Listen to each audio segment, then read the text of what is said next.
Welcome. We've been chatting with Anne about palliative care and all of the intricacies of that, if you will, or the what it really means when somebody is palliative. And I've been learning a lot, and I want to thank you, Anne. We ended off discussing a little bit at the end about end of life and the implications of that, but in particular, getting a sense of what the individual themselves wants and how critical that is. Mm-hmm. And in fairness to families, would it be fair to say, as a person, every single one of us should sit down at some point and decide, if it comes to the end of your life, how would you like the treatment? And then what are some of the other things, and we'll just chat about that as well, funeral planning and that kind of stuff. But power of attorney, the importance of that, and the substitute decision maker, they're somewhat different, aren't they? Mm-hmm. Can you explain that a little bit? Well, to be a power of attorney, you are being appointed the power of attorney by that individual. Okay. To make care decisions on their behalf. Right. Only in the event that they're unable to speak for themselves or make those decisions on their own because of, things like cognitive impairment. Yes. So I think that's a good thing to clarify as well, because some family members think, well, I'm power of attorney. Right. You've made me power of attorney. I can decide for you. Right. So that's a huge misconception, because the power of attorney is supposed to be acting on behalf of the individual, right, based on the individual's wishes. Okay. Right? So the power of attorney doesn't mean that you get to make your own decisions for that individual, or like the family members make the decision. If you are not acting on behalf of the individual's wishes and mm-hmm. what they would want, okay, then you're not fulfilling the role of a POA or power of attorney. Right. And most family members, and I'm chuckling a little bit because it's, of course, most family members are going to have their loved one's best interest in mind. Mm-hmm. But I also know, even personally, when it comes to our loved ones, we may think at times we know what's best for them. Right. And there's something called ageism, that as we get older, right, other people look at us and think, well, they're older, they really don't know what's going on. And that's not good, is it? Right. So I think it's also really important for people to understand that as a power of attorney, your role only comes into effect in the event that that individual is unable to speak for themselves, right? Yes.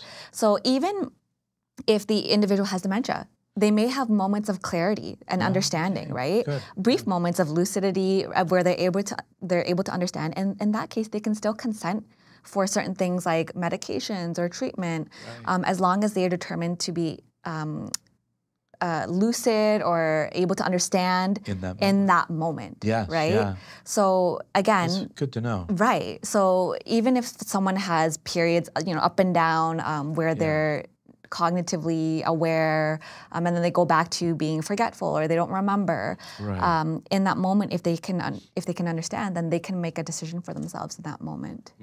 At what point in a person's life should they reach out and, or in their will, put someone as POA? You don't have to appoint someone as POA. I think the biggest takeaway that you should get from this is that you should speak about your wishes. Okay. It's better if you write it down. Yes. If you can get it like legally drawn up through a lawyer, yes, to make it more official. I think that's the most important part, is making your wishes well known. Yes. What you want done, not just even medically, what you would like at the end of life, whether that be things that you find that would help with your comfort. Like some people at end of life, they may want music. They may want, a pasture, or they may have specific cultural or religious preferences that they would like done. All of those things are really important to put in your wishes. and letting us know what other non-pharmacological things that you would like as well. Right. Like aromatherapy, pet therapy, Yes, who you want yeah. like at your bedside, those Legacy types of even. things. You mentioned about pet therapy and so on. And my wife, we were chatting about my mother and different things and legacies. And some of that might be a picture of a cat. Or music, someone Right. sitting down Right. and helping you express on paper your thoughts on a song, and putting some kind of music for your family, just something your family can take away and say that was a legacy gift from my mom and or my dad, my loved one, and just some of those things. But going and I know a little bit of a rabbit hole there, taking us on a side journey there, but if you don't have a POA, a power of attorney, or you don't have an expressed will, your substitute decision makers would be perhaps your spouse, family members, making decisions. And again, it goes back to what you as an individual would want, Right. not what they as a family prefer for you. Right. Correct? Right. Yes. Okay. So again, that's why it's really important to have your wishes known. Yes. So that families can act on your behalf and make sure they're doing what you would have wanted and not necessarily what they would want for you, right?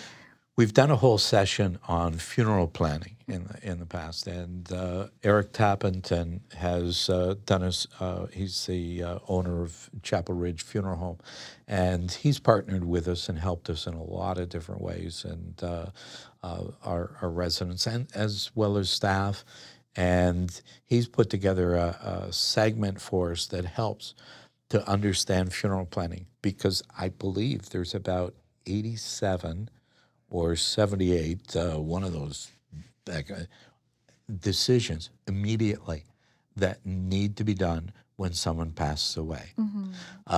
When someone dies, the power of attorney no longer has control. It's the executor of the will.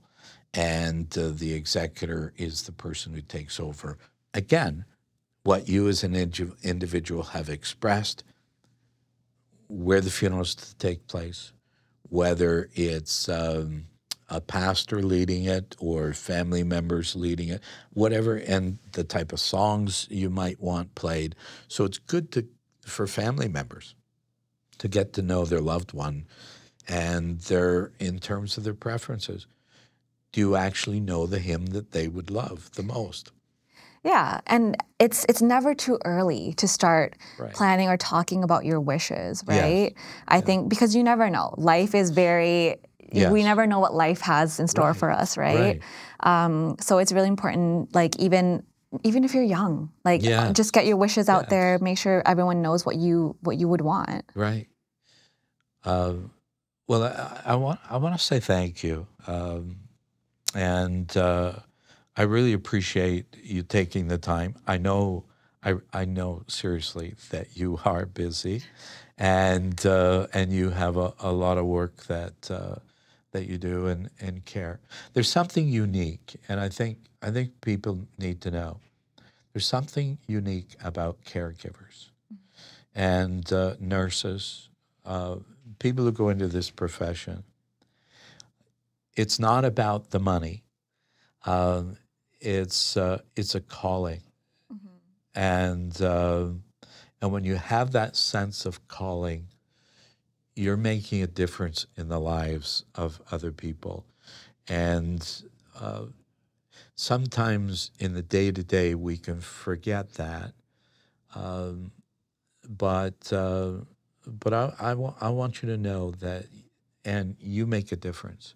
Oh, and the nursing team every single day, and the caregivers on the floor, and those who are helping with housekeeping and maintenance and so on. They make a difference in people's lives where, if we're fortunate in many ways, we'll be able to receive that kind of love and care from them in our own lives Mm-hmm. as well. And I know that I've seen that in my family. And so thank you. Thank you for having me. Appreciate it. That's the end of our segment on palliative care. And I want to thank you for joining us on SeniorFlix.